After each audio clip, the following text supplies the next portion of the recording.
Artinya, antara lain dia bilang harus di-manage secara bijak dan kontrasiklikal dalam pengertian gini. Kalau ekonominya kekencengan ya nggak usah kebanyakan utangnya. Tapi kalau ekonomi butuh stimulus ya kita kasih stimulus dari ekonomi. Dan mungkin dalam hal itu akan harus menambah utang. Jadi itu utamanya. Jadi batas-batas utang itu harusnya nggak rigid. Tapi tergantung pada kondisi ekonomi. Tapi kalau saya lihat ke depan, harusnya kita nggak akan terpaksa menambahkan utang lebih. Karena saya akan mendorong pertumbuhan ekonomi lebih cepat sehingga dengan kondisi dengan APBN yang sama, saya akan mendapatkan pertumbuhan ekonomi yang lebih cepat dan pendapatan pajak yang lebih tinggi.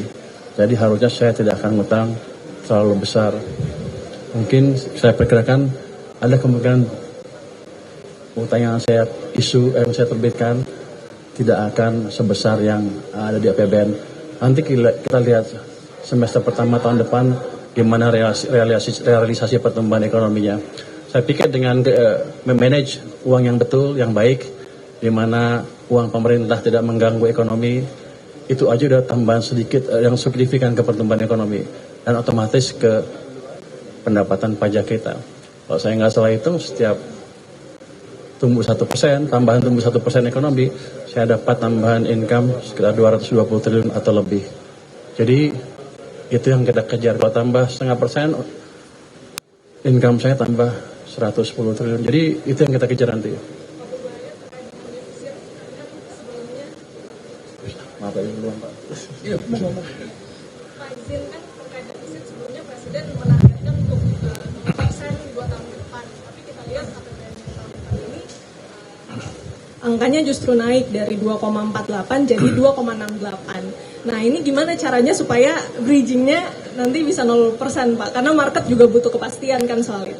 Anda tadi dengar Demokrat usulnya apa dari Pak Said? Bijaksana dan kontrol siklikal.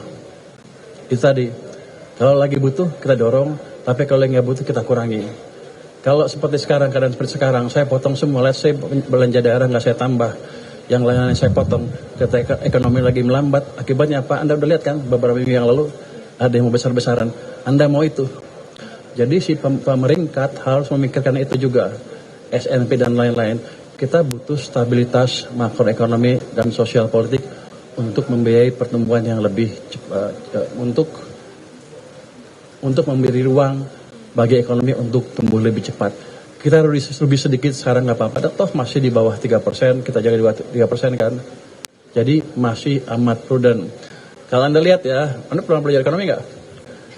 3% dan 60% itu berasal dari Maastricht Treaty, ikutan dari Eropa ya. Katanya itu adalah pegangan yang paling strict di dunia.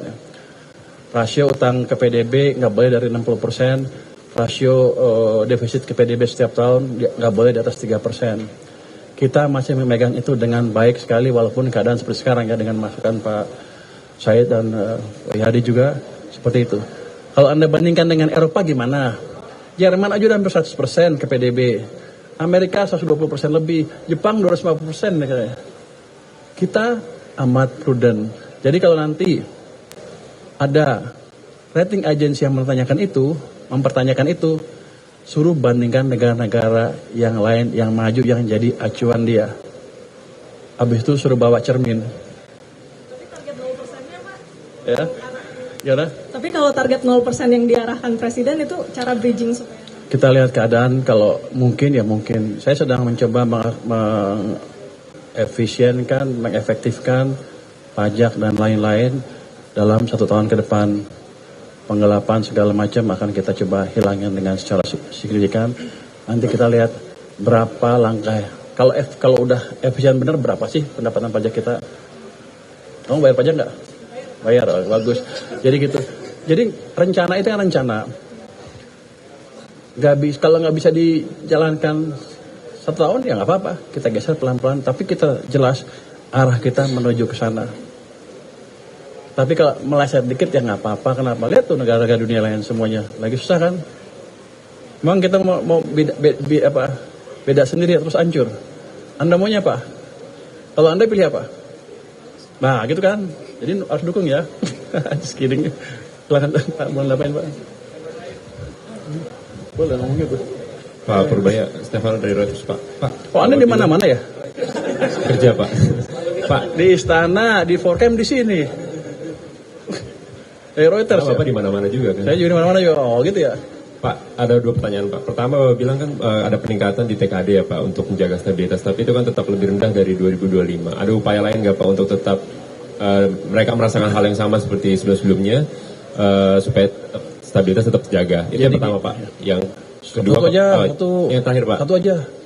Nanti gue lupa. Ya udah, itu dulu, Pak. Ini ada hal yang mungkin belum disadari oleh teman-teman semua. TKD turun, tapi belanja ke daerahnya nggak turun, naik. Jadi dialihkan ke program pemerintah pusat yang dibelanjakan di daerah. Tugas perbantuan, ya. Tugas perbantuan namanya. Itu totalnya mencapai 1.300 triliun dibanding tahun lalu berapa? 1.300 tahun lalu berapa? Nah, tahun lalu 900, sekarang 1.367. Jadi naiknya 400 triliun sebetulnya secara total di daerah nggak kurang. Cuman kan tetap aja ketika Pemda atau desa Pak, kabupaten dan daerah susah menjalankan program, ya mereka agak terganggu seperti kemarin. Tapi secara manfaat tidak kita kurangin. Yang saya lakukan ke depan adalah memastikan yang 1.367 tadi betul-betul dibelanjakan tepat waktu. Jadi kita tidak melupakan ekonomi daerah. Pak Said memastikan saya memperhatikan itu. Jadi bos saya awal saya terus, jadi aman lah. Siapa ya? Pak, yang kedua itu Pak mengenai berbagi dulu deh sama kawan-kawan. Lain ya. Yuk. Dari saya apa sih ya? Kemarin kan raker sudah kemarin. Iya. Kawan-kawan semua terima kasih. Hari ini APBN kita untuk tahun 2026 sudah selesai disetujui dalam sidang Dewan Paripurna. Yang paling penting sesungguhnya apa? Ketika pemerintah dengan Badan Anggaran DPR bersepakat pertumbuhan di 5,4%, bagi kami itu adalah fondasi penting untuk terus mengawal visi, mimpi, dan termasuk yang disampaikan oleh Menteri Keuangan kita, ke depannya bisa 6-7